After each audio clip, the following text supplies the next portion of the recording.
What's the meaning of life, Jordan Peterson? The adventure along the route, man. And I would say, where's that adventure to be found? In faith? What's the faith? The highest value is love, and truth is its handmaiden. That's a statement of faith, right? Because you can't tell. You have to act it out to see if it's true. Yeah. And so you can't even find out without, and that's so peculiar.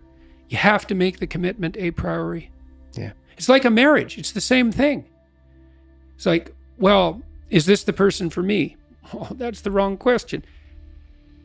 How do I find out if this is the person for me? By binding myself to them. Well, maybe the same thing's true of life, right? You bind yourself to it. And the tighter you bind yourself to it, the more you find out what it is. First question is, well, what bugs you? What's bugging you? This is such a cool thing. It's like, where is my destiny? Well, what bothers you? Well, that's where your destiny is. Your destiny is to be found in what bothers you. Why do those things bother you? There's a lot of things you could be bothered by. Like a million things, man. But some things grip you. They bug you. And they might make you resentful and bitter. Because they bug you so much. Like, they're your things, man. They've got you. So then I look for a question that I would like the answer to. That I don't, and I would really like the answer to it. So I don't assume I already have the answer. Because I would actually really like to have the answer. So if I could get a better answer, great. And so that's the first thing. And that's like a prayer. It's like, okay, here's a mystery. I would like to delve into it further. Well, so that's humility. It's like, here's a mystery, which means I don't know. I would like to delve into it further, which means I don't know enough already. And then comes the revelation. It's like, well, what's a revelation? Well, if you ask yourself a question, it's a real question. Do you get an answer or not? The answer is, well, yeah, thoughts start to appear in your head. So From somewhere. that's right, from somewhere. Where do they come from? Do you have a sense? Depends on what you're aiming at. Look around and see what bugs you in your room. Just look. It's like, okay, I'm in my room. Do I like this room? No, it bugs me. Okay, why?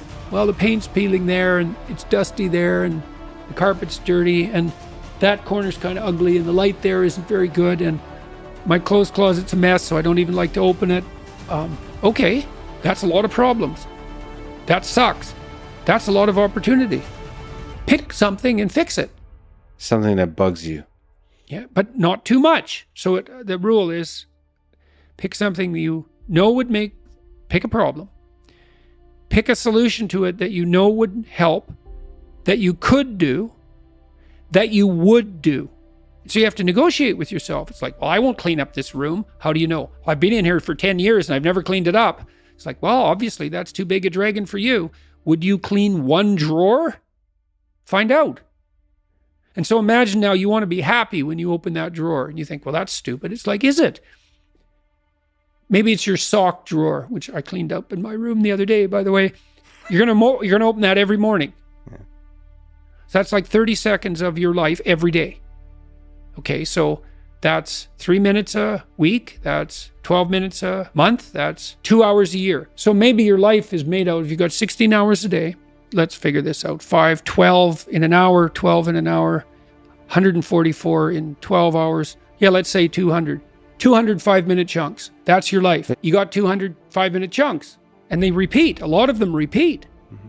So if you get every one of those right, they're trivial, right? Who cares what my sock drawer looks like? It's like, fair enough, man, but that's your life. The things you repeat every day. The mundane things. Think, I could get all those mundane things right.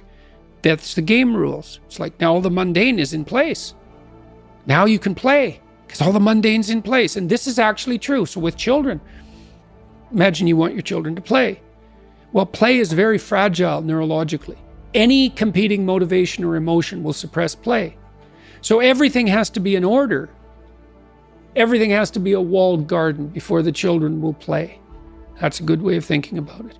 So you put everything in order and you think, oh my God, now I'm tyrannized by this order. It's like, no, you aren't. Not if it's voluntary.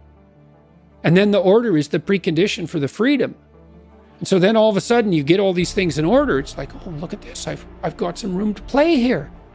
And then maybe you're not depressed. Now, it's often not that simple, you know. It's not that simple. Try putting your room in order.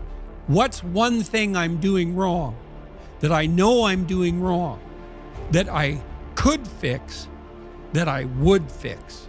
It's like, you meditate on that, you'll get an answer.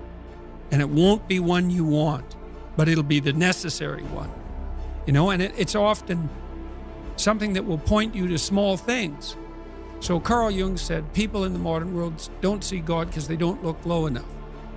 And so imagine you're in your messy bedroom, you know, and you're sitting on the edge of the bed trying to have an honest dialogue with yourself. And the little voice says, you know, it's pretty disgusting in here. And you think, well, I'm way above such trivial niceties as organizing my room. It's like, well, that's pride. That's arrogance. If you're above organizing what's actually yours, how in the world are you ever going to organize anything else? And so you get on your knees and you think, well, it's time to, you know, take a brush to the toilet. And maybe that's where you start. As you practice something consciously, it becomes habitual, but it's conscious. It's like when I sit down before I do a lecture, I think, okay, what's the goal here? To do the best job I can. To what end? Well, people are coming here not for political issues. They're coming here because they're trying to make their lives better. Okay, so what are we doing? We're conducting a joint investigation into the nature of that which makes life better. Okay, what's my role? To do as good a job about that as possible. What state of mind do I have to be in? Am I annoyed about the theater?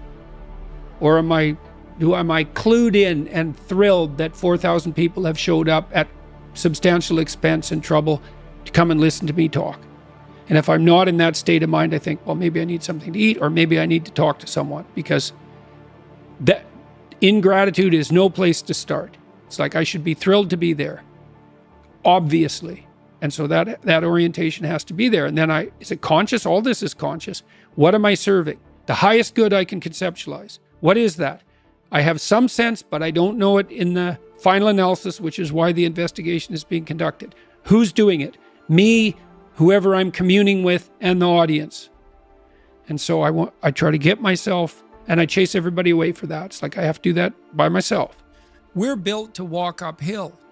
And when you reach the pinnacle of the hill, you want to stop and appreciate the vision, but the next thing you want is a higher hill in the distance, because it's the uphill climb that it's from the uphill climb that we derive our value. And I mean this technically. So almost all the positive emotion we feel, especially the emotion that fills us with enthusiasm, and that's to be filled with the Spirit of God, by the way, because that's what enthusiasm means. That's experienced in relationship to a goal. And so in some sense, and this is part of the religious enterprise, you want a goal that you can never attain, right? So you can always move closer to the goal that recedes as you move towards it. You think, well, that's frustrating. It's like Sisyphus pushing the rock uphill. But it's not, because as you pursue that goal, you put yourself together and your life does get better and richer and more abundant. And that's why the highest levels of virtue and goal are in some sense transcendent.